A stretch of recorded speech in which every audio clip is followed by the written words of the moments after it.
आने जा रहे हैं cross multiplication method. Cross multiplication method में क्या होता है, फॉर्मूला हमारा जो आता है x बराबर 12 21 बट्टा 12 21 होता है। तो x में क्या आता है BC, तो B1 C2 माइनस BC, तो क्या होगा B2 C1 बट्टा क्या होगा 12 21 बट्टा में क्या आता है AB, तो A1 B2 minus A2 B1 हो गया। 12 21 का लग गया।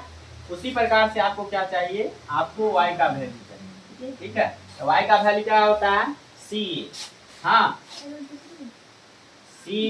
C1 A2 minus C2 A1 है ना।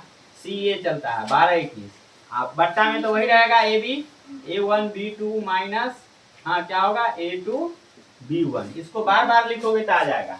अब इस फार्मूला को इम्प्लीमेंट करने के लिए मुझे क्या चाहिए, तो हम क्या करेंगे, इसका वैल्यू पहले हमने कहा था कि इस सवाल को हमको उस फॉर्म में ले जाना है जिस फॉर्म पर हम इस फार्मूला को बनाए थे। तो किस फॉर्म पर बनाए थे, तो हमारा क्या था, जनरल फॉर्म जो समीकरण था वो था क्या था A1x plus B1y plus C1 बराबर 0 और A2x plus B2y plus C2 बराबर 0। हम इस फॉर्म पर फार्मूला को बनाए थे।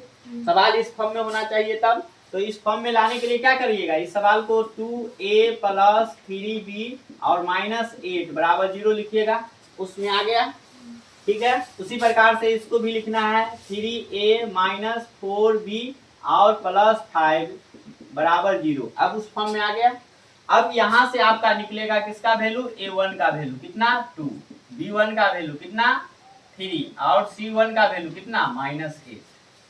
क्लियर हो रहा है, कॉन्सेप्ट क्लियर हो रहा है, ठीक है। उसके बाद क्या निकालिएगा, यहाँ से निकालिएगा A2 का वैल्यू। तो A2 का वैल्यू कितना होगा 3 होगा और B2 का वैल्यू कितना होगा -4 होगा और C2 का वैल्यू कितना होगा 5 होगा। निकल गया। अब इस फार्मूला पर वैल्यू इंप्लीमेंट करे, रखे, रिप्लेस करे तो B1 कितना है 3 है और C2 कितना है 5 है। तो 3 गुने 5 हो गया माइनस C2 माइनस 4 है और इंटू C1 माइनस 8, ठीक है। और बट्टा में क्या है A1 कितना है 2 है और B2 माइनस 4 है और माइनस फार्मूला B1 3 हो गया। अब क्या कीजिएगा, ये 5 या 15 होगा, ये plus minus minus minus minus plus होगा, प्लस माइनस माइनस 8 चौक 32। अब बट्टा क्या होगा प्लस माइनस माइनस 4 दूना 8 प्लस माइनस माइनस 3 दिया 9। उसके बाद क्या कीजिएगा, उसके बाद क्या कीजिएगा, इसको लाइएगा इधर। 15 में से क्या करना है 32 को घटाना है, मतलब माइनस में आएगा, कितना आएगा तो 17 आएगा। अब इतना जल्दी कैसे पता चल गया, तो 15 दूना 30 होता है, दुइये तो बढ़ाना है 17, ठीक है। उसके बाद बट्टा में कितना होगा, माइनस में 9 8 17 अब माइनस से माइनस कट जाएगा, 17 से 17 कट जाएगा तो 1, यानी x का वैल्यू कितना आया 1 आ गया, ठीक है। उसके बाद देखिए y का वैल्यू में क्या करेंगे, C1 बराबर कितना है, C1 बराबर -8 गुने और A2 बराबर कितना है 3 है माइनस C2 बराबर कितना है 5 है A1 बराबर 2 है और बट्टा है तो बट्टा दे दीजिए। बट्टा वाला लिखने के लिए जब एक में दिमाग लगा लिए तो दूसरा में दिमाग लगाने की जरूरत नहीं है, फटाफट वहां से उठा के लिख दे। इसमें खोजेंगे तो टाइम लगेगा, यहाँ से सीधा उठा के लिख दे। तो क्या लिखे हैं 2 इंटू -4 -3 इंटू 3 है, ठीक है। अब इसको गुना कीजिए तो -24 होगा, 3 24 और -10 होगा। अब ये क्या होगा, माइनस में 8 होगा, माइनस में 9 होगा, ठीक है। उसके बाद फिर आगे बढ़ेंगे तो क्या होगा, ये माइनस में 34 होगा और ये माइनस में क्या होगा 17 होगा, माइनस से माइनस कट जाएगा 17 दूना 34 और ये आगा 2 आ जाएगा। तो इस प्रकार से x बराबर 1 आया और y बराबर 2 आया और यही आपका वैल्यू है। 3y बराबर 11। अब अगला स्टेप में क्या करेंगे, हमको बनाना है क्रॉस मल्टीप्लिकेशन मेथड से। तो इसका थोड़ा क्या करें, नॉर्मल फॉर्म में ले आए। क्रॉस मल्टीप्लिकेशन फॉर्म में लाने के लिए हम क्या करते हैं, इसको नॉर्मल का जो जनरल फॉर्म है A1x plus b1y plus c1 बराबर 0 और a2x plus b2y plus c2 बराबर 0। ये क्या है, ये लीनियर इक्वेशन का जनरल फॉर्म है, तो इस फॉर्म में हम कन्वर्ट कर लेते हैं। तो ये इक्वल के उस साइड था, तो हमने क्या किया, इसको इस साइड बराबर के इस साइड मतलब इस साइड ले आए, राइट साइड से लेफ्ट साइड में लाए। फिर हमने क्या किया, दूसरा समीकरण को भी यही सीक्वेंस में लाए।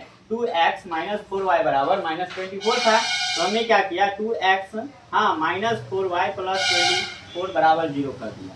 तो यहाँ से ये क्लियर हो गया। अब यहाँ से इस समीकरण से हमें क्या आएगा, a1 बराबर 2 आएगा जो x का गुणांक है, b1 बराबर 3 आएगा जो y का गुणांक है, ठीक, और c1 बराबर क्या है माइनस 11 आएगा जो अचर पद है। यहाँ तक कंफ्यूजन क्लियर हो रहा है, किसी को कोई डाउट नहीं? चलिए ठीक, आगे बढ़ते हैं। आगे आप क्या चाहिए, आपको आप a2 का मान चाहिए, तो a2 का मान दूसरा समीकरण से, ये तो पहला समीकरण था, अब दूसरा समीकरण से उठाएंगे। दूसरा समीकरण से उठाएंगे तो यहाँ भी देख रहे हैं a2 का मान क्या है 2 ही है, और b2 का मान कितना है, तो माइनस में 4 है, क्योंकि y का गुणांक माइनस 4 है इसलिए माइनस 4 होगा b का मान। उसके बाद देख रहे हैं c2, ठीक है, c2 बराबर क्या है प्लस में यानी 24 है। यहाँ तक का कंफ्यूजन क्लियर। तो x का फॉर्मूला क्या होता है क्रॉस मल्टीप्लिकेशन में, हमने बताया है 12 21 माइनस 12, x के साथ bc जाता है, y के साथ ca जाता है, अब बट्टा में ये भी रहता है ये, ठीक है।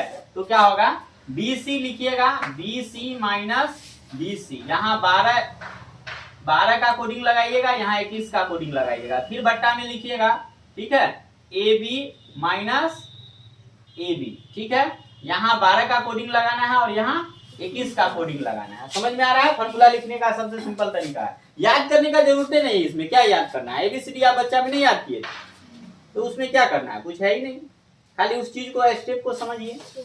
अब क्या करना है, अब इसका वैल्यू रखिएगा, वैल्यू रखिएगा तो क्या होगा, b1 का मान कहाँ है, तो यहाँ से इस वैल्यू को उठाइए 3 गुने, c2 का मान कहाँ है, तो यहाँ से इस वैल्यू को उठाइए 24, ठीक है। फॉर्मूला में कह रहा है माइनस, देखिए आराम से, b2 को उठाना है, तो b2 कहाँ है, यहाँ से, तो यहाँ क्या होगा -4, ठीक है।